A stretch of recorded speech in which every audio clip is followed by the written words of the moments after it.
Goeiedag, we gaan dit. My name is Wildkard. Welcome back to my channel. Thank you for being here and watching my content. As always, it is my pleasure and privilege to talk about the Springboks team announcement. Yeah, he's back. Handre Pollard is back. The big boy, the 2019 Rugby World Cup winner at the Springbok Flyhalf jersey. And this is a massive return for the Springboks. Obviously, the glaring issue that everybody is looking at for the Springboks is the goal kicking, the lackluster goal kicking these days. And Handre Pollard, with his record in the last Rugby World Cup, is looking at to be one of the solutions, the cure to the problem for the Springboks. Now, obviously, Handre Pollard had a calf injury, which is something that could affect his goal kicking.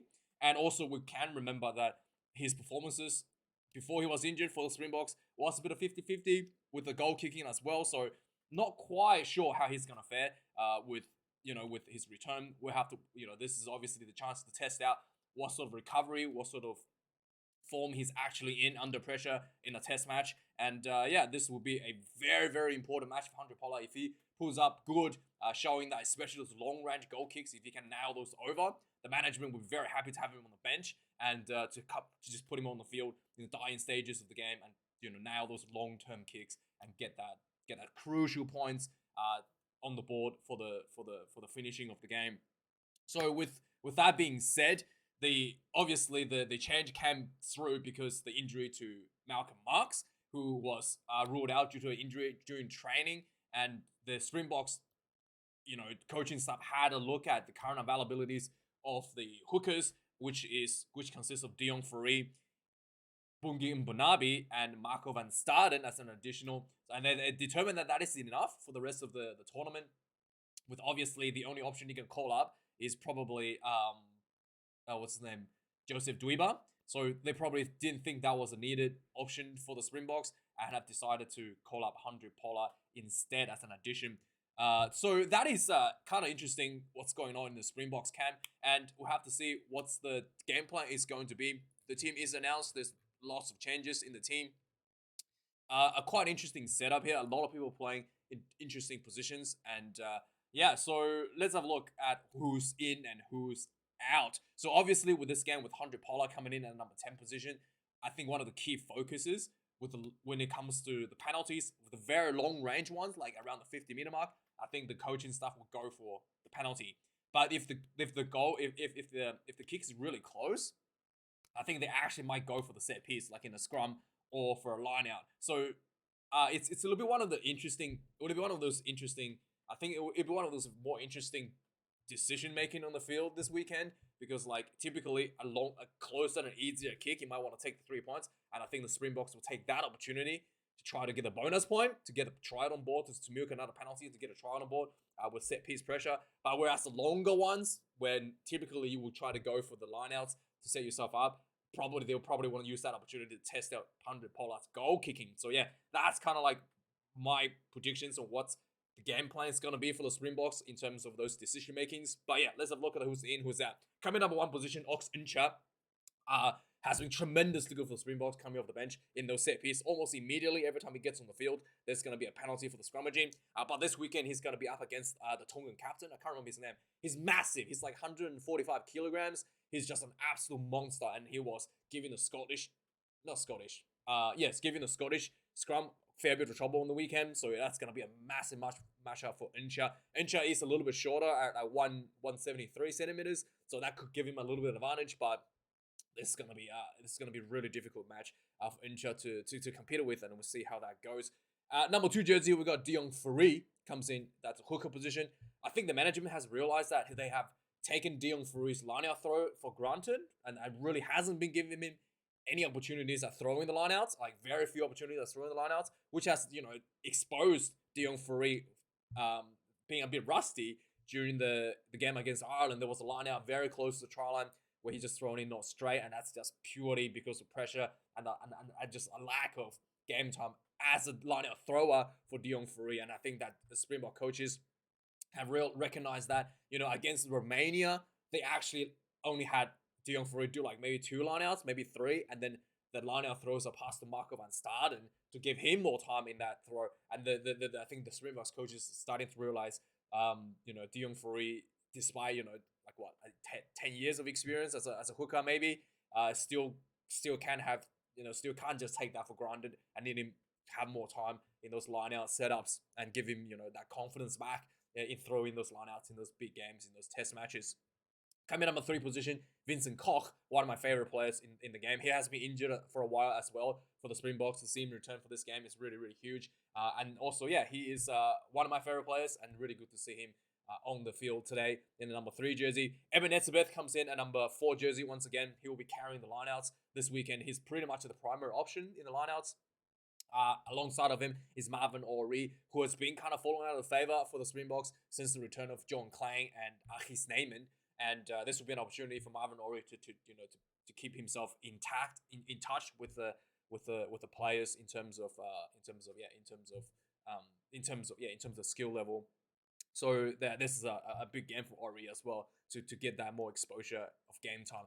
This is an interesting solution, number 6 for me. Sia Khaleesi, the captain, is in the open side flanker position. Now he obviously he's a Superman. He's returned from an ACL knee surgery, and he's playing less recovered faster than anybody I know in the world.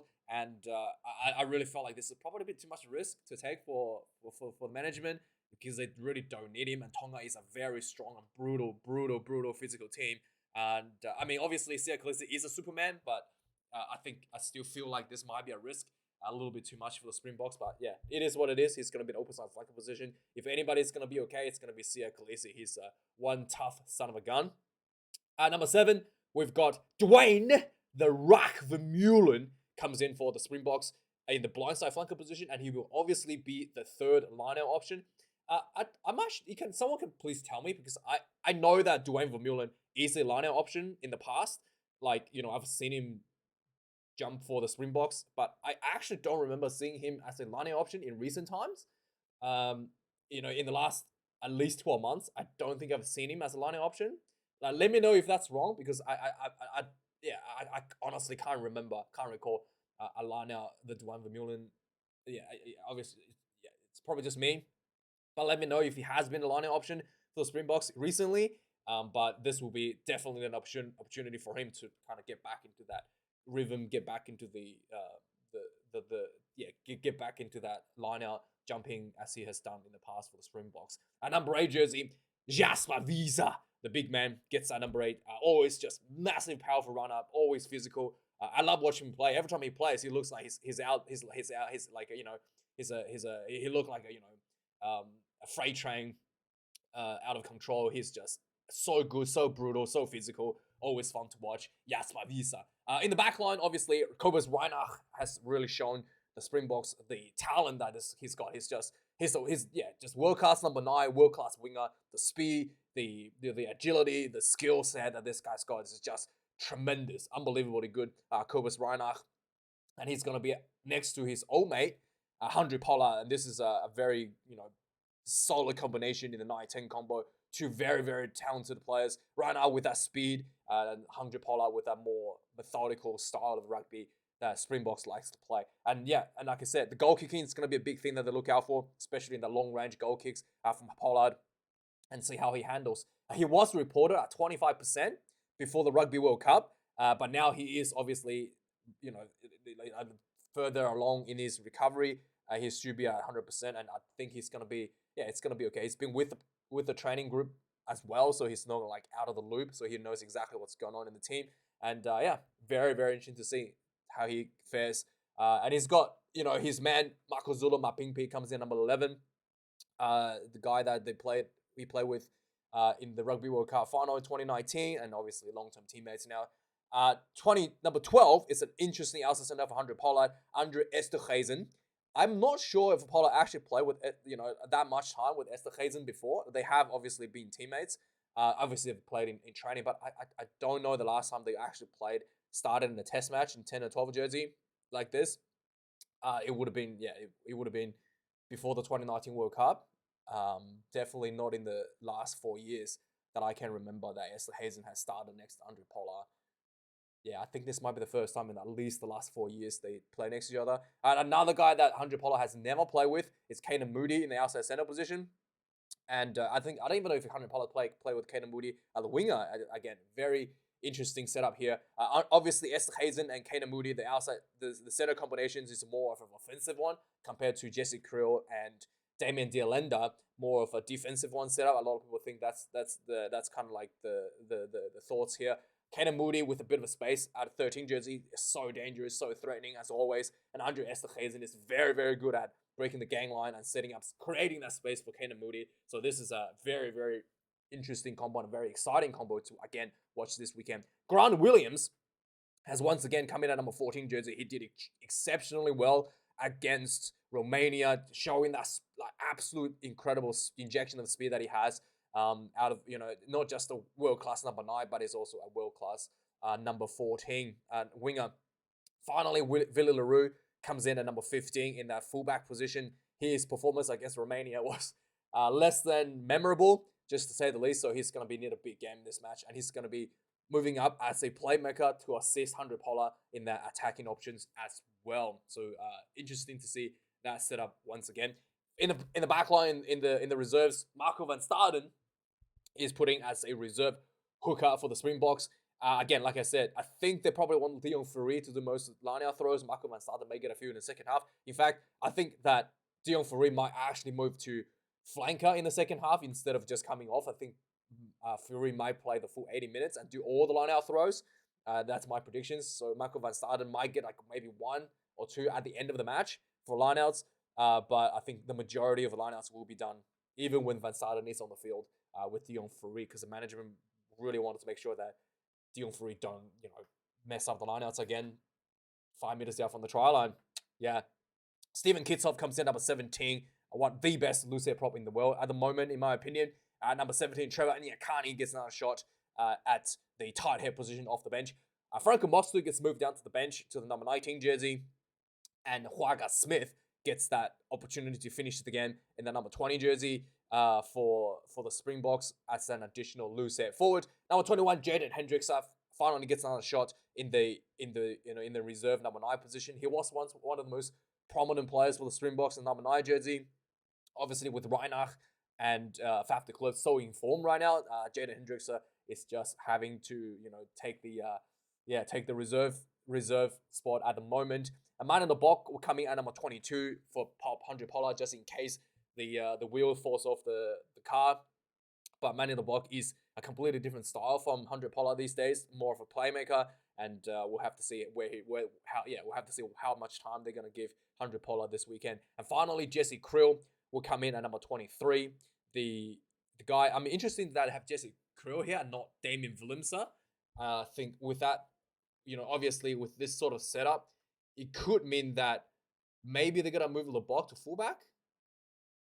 Or maybe, it's going to be interesting to see what's going to happen to fullback position. Or they're just going to play Willie Leroux for the full 80 minutes.